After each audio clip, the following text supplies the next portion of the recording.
Welcome to the program. I am your host, Clyde Brown, and this is Spooky Talk, the talk show that's spooky. Have you had a spooky incident? I encourage you to keep something to write with handy. You may want to write some information down. The number here live at the station right now is 248-557-1460.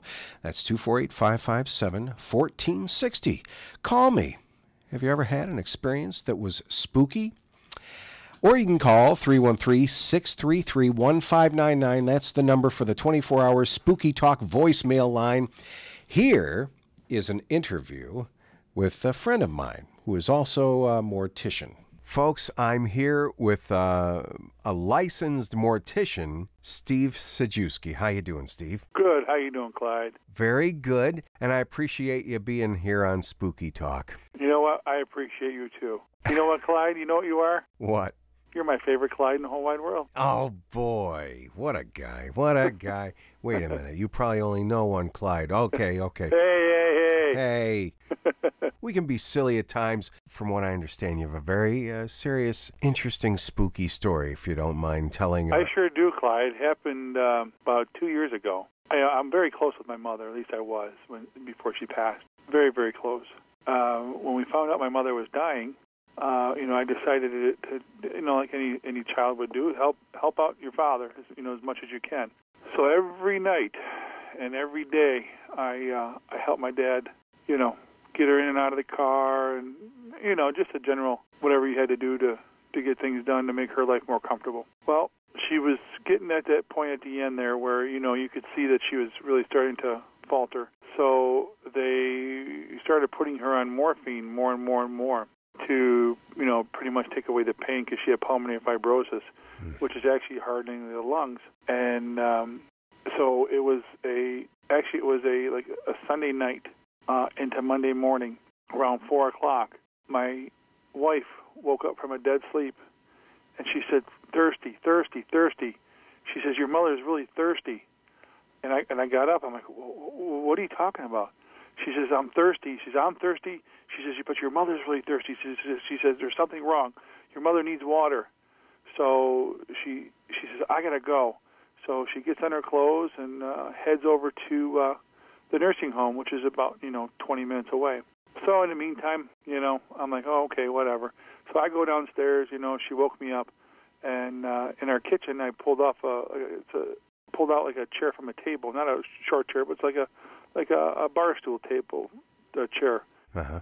And then I sat down in front of this little 9-inch TV, and I put the TV on. This had to be somewhere like around 4:30 in the morning, and all of a sudden, out of nowhere, I started to get like the shakes, like from I'm also diabetic, and when my sugar goes too low, I start to get the shaky, I get that. Yep. And all of a sudden, out of nowhere, I started getting real nervous, real shaky, and I could feel like this energy just passing right through me. And within 2 minutes, my wife had called and said my mom had just passed away. And I was like, "Oh, you gotta be kidding me!"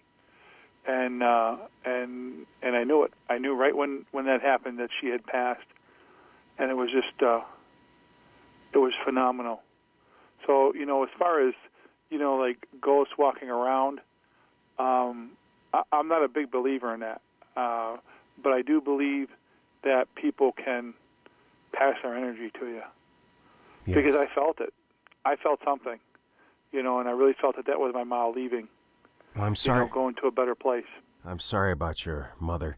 Yeah. You likened it to a diabetic feeling, but have you had that sort of feeling ever since? No, not that. Not that. And the same thing happened to my daughter. She's 19 now, but when she was a little girl, she'd always see my grandfather every day, all day long, and they were really close. The night that he died, like around 1 o'clock in the morning, she was in her crib, and she started just screaming uncontrollable out of nowhere for no reason. And then within 2 minutes later, I got the call from my grandmother, because I only lived like 2 doors down from them, that he had passed. Oh. And so it happened twice, once to me and once to my daughter. So I'm a firm believer in people, being able to pass their energy on. God. Or saying goodbye or, something like that. On my first radio show, there was a call from a man who had bad premonitions, and sounds like it was a double thing that night, your wife and you there. Yep, exactly. Because we were both close to my mom, Well, I appreciate you sharing that experience. Yeah, no problem. Thank you, Steve, for taking the time. Hey, Clyde, anytime I can help you out, you let me know. You have a great night, okay? You too. Thank you. And good luck at Spooky Talk. Thanks, man. Okay, buddy. Thanks, Steve. Thanks, Clyde. Thank you. Bye-bye. See you. We have a caller on the line. Hi, what's your name? My name is Matt. Where are you from? I'm from Brighton, Michigan. I think you sound like a familiar voice. Yes, we've talked before. Oh, what's your spooky experience? I met you at the Comic-Con this weekend. Oh, great. Yeah. Did you have a good time? Yes, I did. That's cool. You were very friendly. You signed some autographs for me, and I had a great time. Man, thanks. I appreciate that. Thank you, sir. Thank you so much for calling. Thank you. That's awful nice of you. Thank you. Wow. Thanks, Matt. I really appreciate Mr. Sajewski there sharing such personal moments. Call the station or the station. Call the station. Just like Matt did live. Call 248-557-1460 and say wonderful things about me. No, or terrible things. Whatever you want. It's all you. And on this show, we're going to speak with Ray Frazier, owner of Graveyard Ink Tattooing and Mystique's West, Amy Williamson, paranormal investigator, and Wolfman Mac. Lots to get to. But first, this is Spooky Talk on WPON AM 1460. Okay. We have a caller. Hi, what's your name? Hi, it's Dottie. Hi, where are you from? Farmington Hills. Well, thank you so much for calling Spooky Talk. What's your experience? Well, before my mother passed away, she lived with my husband and me for a few months.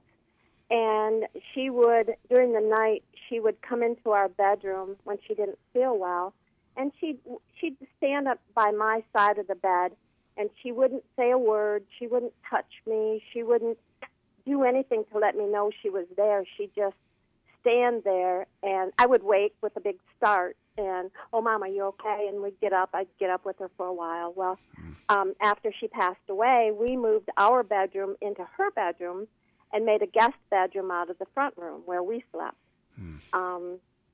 Not long after that, a couple weeks after that, my adult son, moved home because he had a divorce, didn't have children, moved in with us for a little while, and he slept in that front bedroom where my mother used to, come and visit me at night. Well, on the weekends, my husband and I would travel, we'd camp, we'd be gone on the weekends, and my son would be home. Well, after the camping season was over, he said to me, Mom, I'm so glad you came home, that you're not gone away on the weekends. And I said, well, why? And he said, well, often at night on the weekends, I feel this creepy feeling like someone is standing next to me while I'm sleeping, and they don't touch me, they don't do anything but just stand there looking at me. And he said, and the weirdest thing is, Mom, the door would be shut. When I'd wake up in the morning, the bedroom door would be open. And